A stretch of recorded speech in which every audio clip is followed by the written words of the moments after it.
My name is Jim Lin, and I'm Senior Vice President of Digital at Ketchum Public Relations.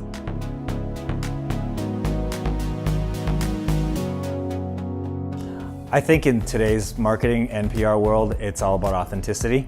So trying to find authenticity in the content that our brands are creating on their own channels, but also finding authenticity when working with influencers and advocates.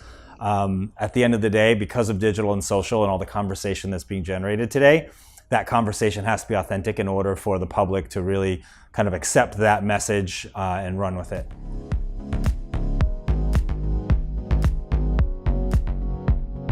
Whether it's on social media, television, radio, media, news, etc., all that's content, and that content is used to spur conversation, which at the end of the day is what we want out of it. We want conversation to happen, and content's going to do it.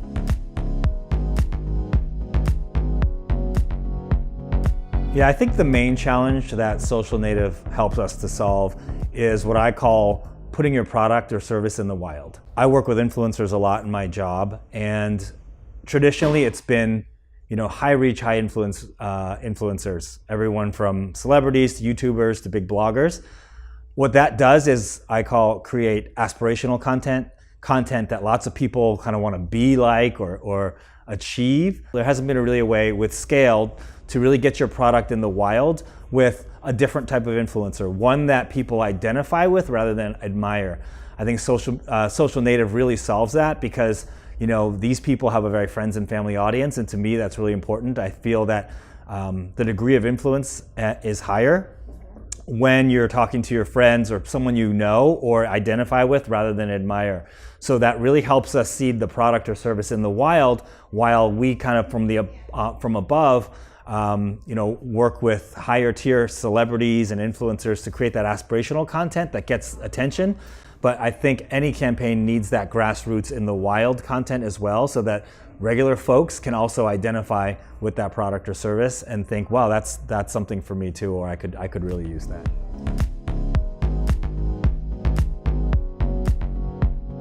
And we see much higher engagement with Social Native than the average influencer campaign. I think because of the friends and family aspect of it, because you have a smaller influencer with a friends and family audience that either knows them or at least can identify with them much more closely than someone who's, I would say, is an aspirational influencer.